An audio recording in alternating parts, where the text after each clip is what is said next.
I found out my wife drained our joint savings account to bail out her ex, and when I confronted her, she didn't even flinch, just stared at me like I was the one who'd done something wrong. My name's Ethan, and up until that moment I thought I had a pretty good life. Married for 6 years to Clara. Living in a cozy little house just outside Denver. With a dog named Rusty who'd greet me every day by dropping his slobbery tennis ball at my feet. We weren't perfect, but we were happy, or so I thought.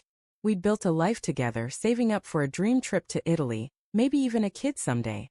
That savings account was our future. Every penny scraped from my late nights at the auto shop and her part-time gig at the library. $32,000 gone in a single day. Started with little things. Clara's phone would buzz at odd hours and she'd snatch it up, angle the screen away, or step outside to take the call. I didn't think much of it at first. She'd always been private and I trusted her. But then she started coming home late from work, saying she had to cover a shift or help with inventory. I'd nod, kiss her forehead, and ignore the unease creeping into my gut. I'd tell myself, Ethan, you're overthinking. She loves you. She's just busy. But the late nights piled up, and so did the excuses. One evening I caught her texting in the kitchen, her face pale, fingers trembling. "Who's that?" I asked, casual as I could manage. She jumped, locked her phone, and muttered, "Just a friend from work." Her smile was tight, like she was holding her breath. I started paying attention after that. She'd leave her laptop open sometimes, and I'd see emails from someone named Jay. Short, vague messages like, "Thanks for being there," or, "I'll pay you back, I swear." I didn't want to be that guy, snooping through her stuff, but the knot in my stomach wouldn't loosen. One night, while she was in the shower, I checked her phone. I know, invading her privacy wasn't my proudest moment, but I had to know. The texts were from Jake, her ex from before we met. "I'm in deep this time, Clara. I need you." My heart sank. Jake was trouble, always had been, from what she'd told me. A guy who'd burned through her trust years ago with his gambling and lies. Why was she talking to him now? The real gut punch came a week later. I was at the bank depositing a paycheck when the teller mentioned our savings account was looking low. I laughed it off, thinking it was a mistake, but when I checked the balance, my knees buckled. $32,000 down to $100.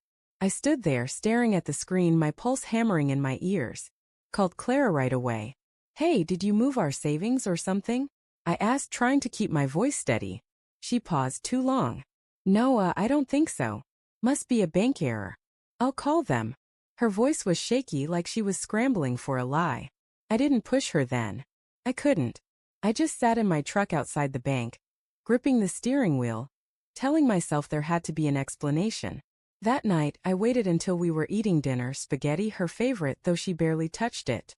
"Clara," I said, setting down my fork, "what happened to our money?"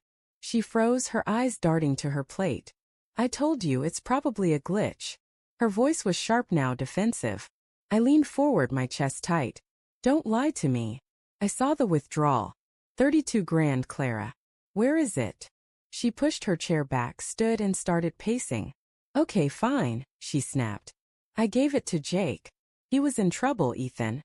He owed some bad people money and they were going to hurt him. I had to help." I felt like I'd been slapped. "Jake? Your ex? You took our savings, our future, to bail him out." My voice cracked and I hated how small I sounded. She crossed her arms, tears welling up, but her jaw was set. "He didn't have anyone else. You don't understand what it's like to owe people like that." I stood up, my chair scraping the floor. "And I don't deserve to know? You didn't think to talk to me first?" "That was our money, Clara," she shouted back. "I didn't think you'd understand. You're always so practical, Ethan. You'd have said no." I stared at her, this woman I loved, who just admitted she chose her ex over me, over us. "You're damn right I'd have said no," I said quietly, "because I thought we were a team." I didn't sleep that night. I lay on the couch, Rusty curled up beside me, while Clara stayed in our bedroom. My mind raced. Anger, betrayal, heartbreak all tangled together. I thought about the late-night calls, the emails, the way she'd been pulling away for months. Had she ever stopped loving Jake? Was I just the safe choice, the guy who paid the bills while she held on to her past? By morning I'd made up my mind. I wasn't going to let this destroy me. I went to the bank first thing.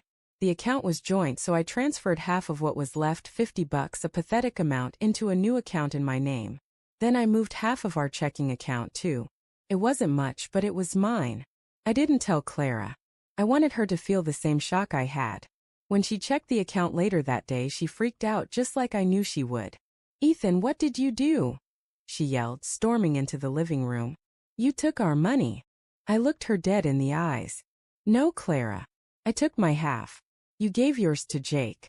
Fair's fair." Her face crumpled, and for a second I almost felt guilty. But then I remembered her lies, her choice, and I held firm. We tried to talk it out over the next few days, but every conversation ended in tears or shouting. She swore she didn't love Jake, that it was just guilt from their past.